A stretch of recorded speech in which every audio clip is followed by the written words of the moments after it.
Hello and welcome to the Fundamentals of Experimental Design POJL review video. We're going to start here going through the first 10 problems on the POJL, and then you hit the stop sign. So what you're going to do first is attempt this, hopefully with a group, but if you're doing this alone, you can do it alone as well. Go ahead and do problems 1 through 10, and then come back and unpause the video and check your answers. Okay, so at this point you should have finished problems 1 through 10. If not, go back and do that now. So number 1, briefly describe the reaction illustrated in Model 1 in one or more complete sentences. So let's see, we're dumping Alka-Seltzer into vinegar, looks like, and we're mixing it up, or it's mixing, and we see at the end the temperature has changed, and it looks like it's returned to solution. I see bubbles, so looks like describe the reaction in complete sentences. Dropping an Alka-Seltzer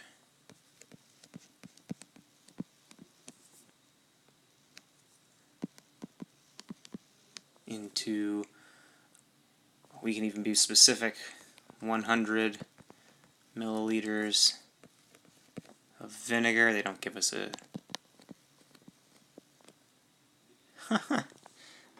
let's try some spelling here.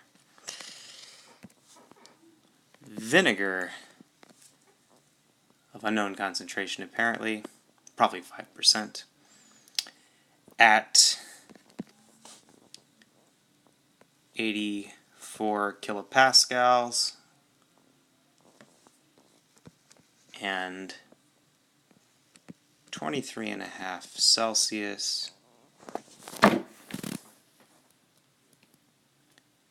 We'll say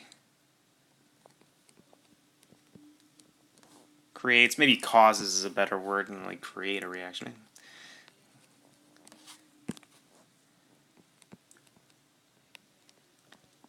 Causes a chemical reaction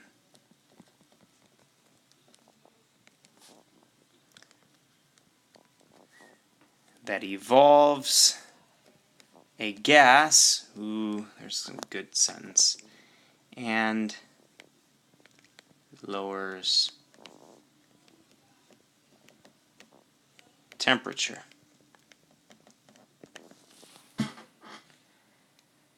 Now that might be a bit heavy-handed a sentence, but hey, we got all the relevant details into one long scientific sentence. That's not too bad. Okay, going on to number 2. Did the room pressure change as the reaction occurred? If yes, was there increase or decrease? Well, at the beginning of the reaction, the room pressure was 84 kPa. Mixing, the room pressure was 84 kPa. And at the end, it was 84 kPa. No. Easy.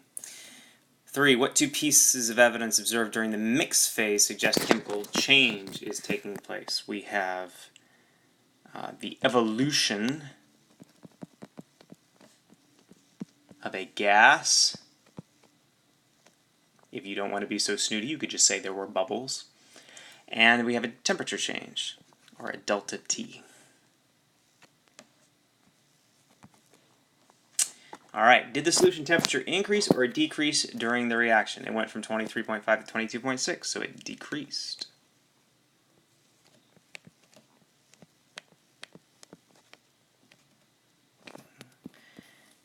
Alright, on we go to number 5.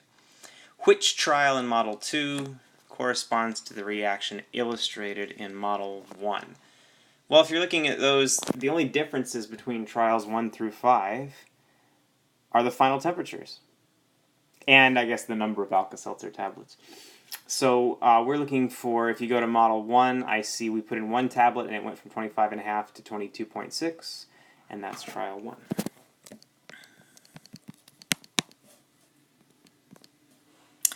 Alright, 6. Consider the 5 trials, oops, 6A, never mind. Consider the 5 trials that produced data in Model 2. What variable was purposefully changed in this experiment?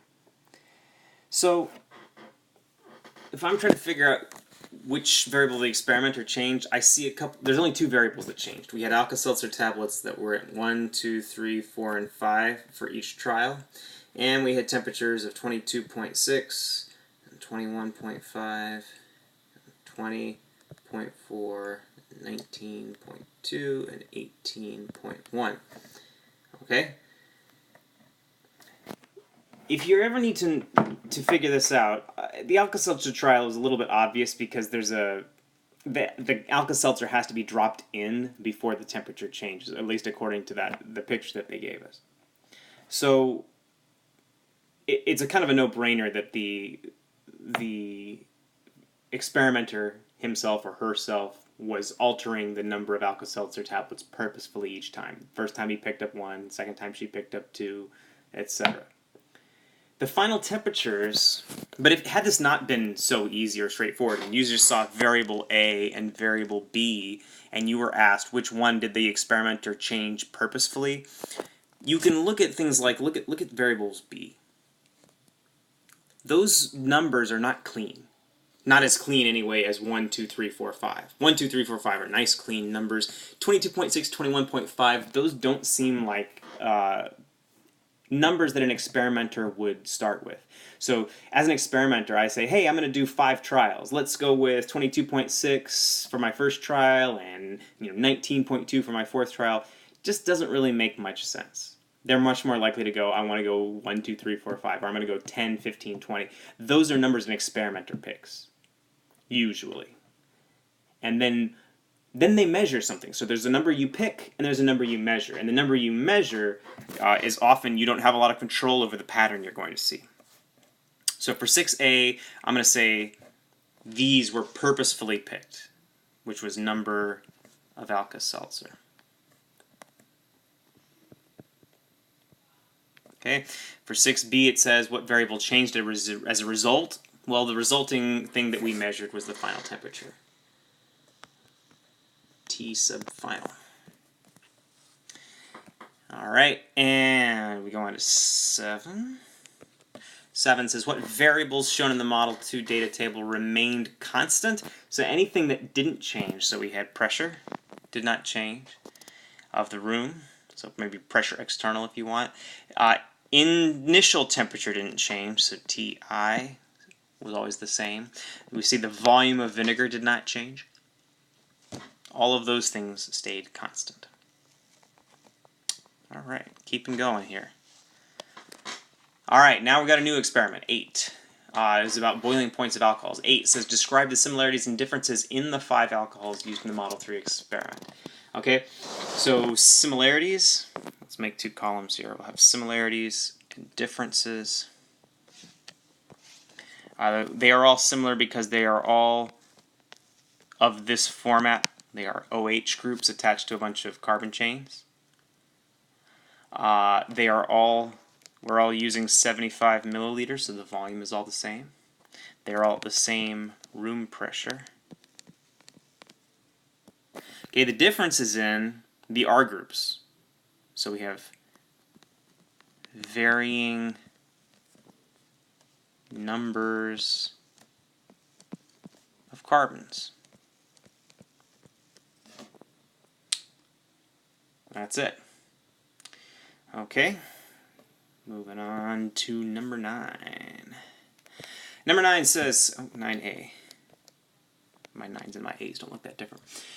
Consider the experiment that produced the data in Model 3. What variable was purposefully changed? Well, if you look at the variables, the only 2 numbers that are changing are the number of carbons and the boiling point. And once again, the number of carbons is 1, 2, 3, 4, 5, and the boiling points are numbers that don't look like they were picked by an experimenter. So I'm going to say number of carbons was purposefully changed. You could say the formula was purposefully changed. Obviously, the chemist isn't sitting there and putting carbons onto an alcohol, but he probably has 5 different bottles of alcohol that he's grabbing off the shelf, so he can purposefully choose which one he's going to use each time. And by doing that, he is affecting the number of carbons. And what variable do we measure as a result of changing the carbons? We were measuring boiling point as a result. And what were the constants? What variables did not change? Volume did not change. Pressure did not change. Okay. So that was our first stop sign. You are now going to go on and finish the whole thing. So there are only 5 questions left. So go ahead and finish the packet here, and then come back, unpause the video, and check to see how you did.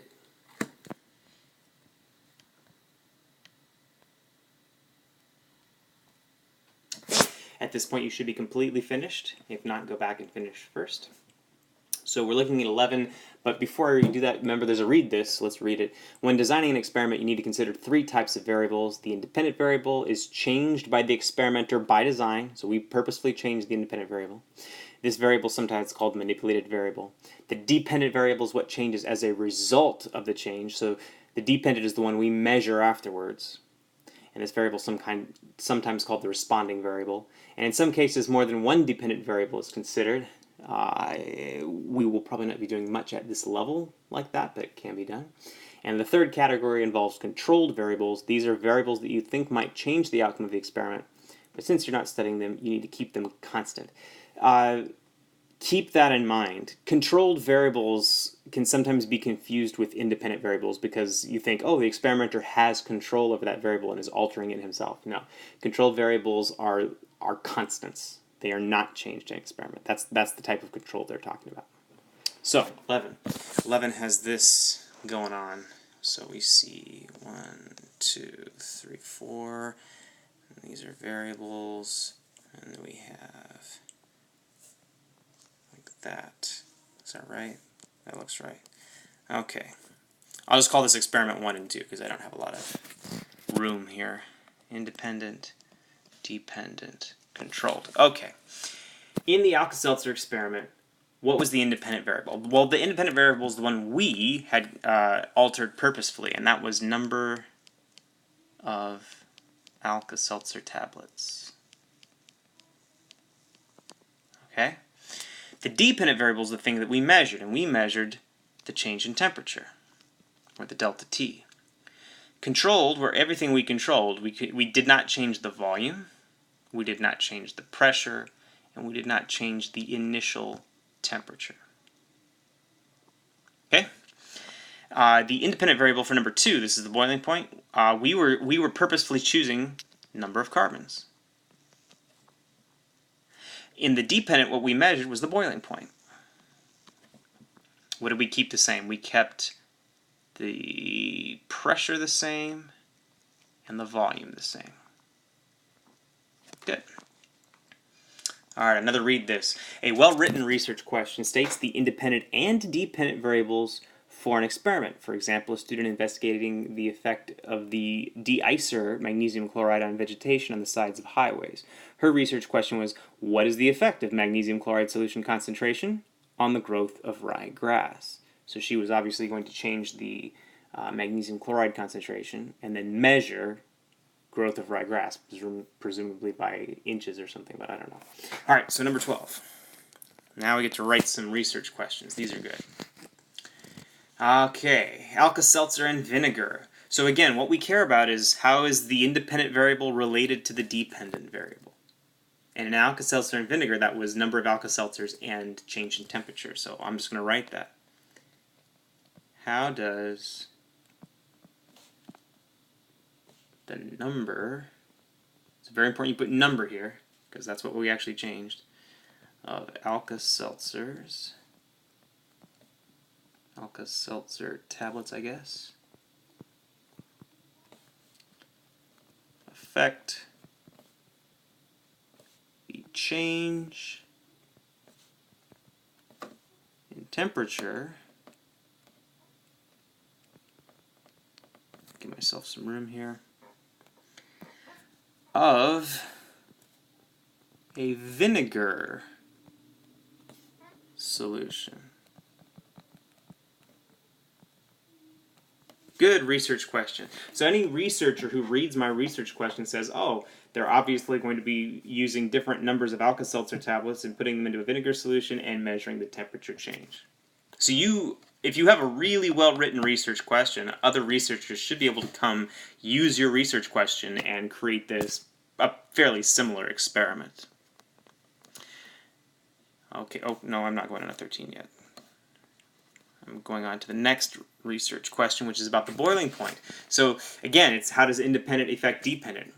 Although in this case, I'm going to go backwards. I'm going to actually do dependent first, just to show you it can be done either way. So the dependent variable for boiling point was boiling point. And the independent variable for us was number of carbons. So let's write that, but I'm going to do dependent first. How is the boiling point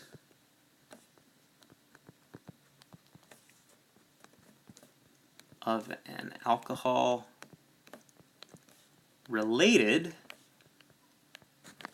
or affected by, you could use a lot of words here, to its number of carbons?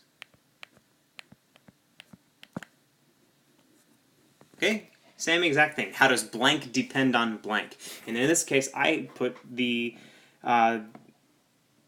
dependent variable first. So in the first case, how does the number of Alka-Seltzer tablets affect the change in temperature? That was how does independent variable affect the dependent variable? And the second one, how is the boiling point of an alcohol related to number of carbons? How does the dependent variable relate to the independent variable?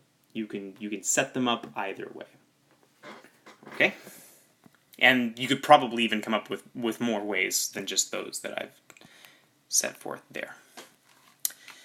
13, okay, now we get the opposite. We get a question, and we have to distill it down to its variables. So, a student wonders, will changing the volume of an alcohol in a boiling point experiment change the boiling point of the liquid? So we need an independent variable, a dependent variable, and some controlled variables. So independent is the one that the experimenter is going to alter each time. I'm going to read that question again. Will changing the volume of alcohol in a boiling point experiment change the boiling point of the liquid?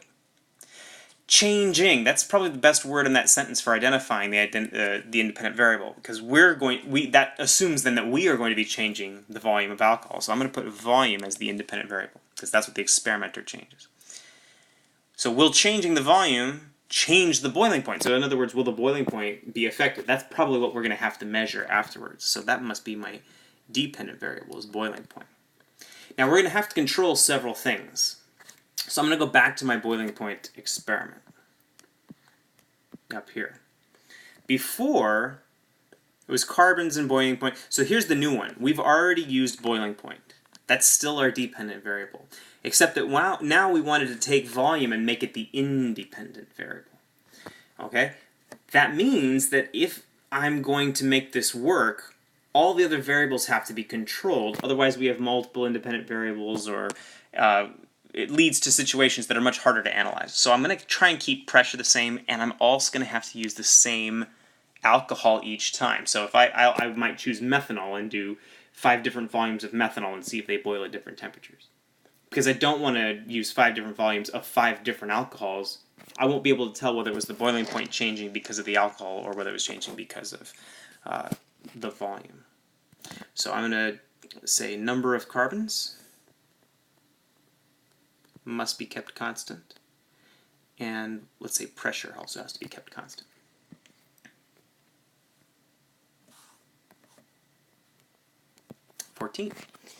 Almost done. Alright. Many experiments designed to investigate the reaction of Mentos with Diet Coke have been documented on YouTube. I highly recommend you go look them up. They're very entertaining.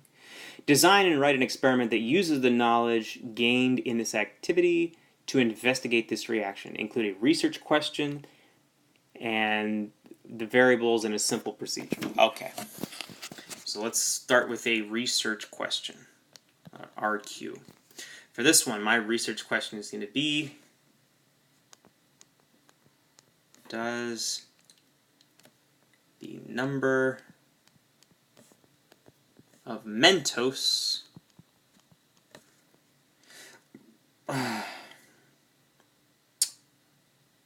affect the height of Diet Coke spray. Okay? That's really what I am interested in. I think Mythbusters did a whole show on this. Check it out.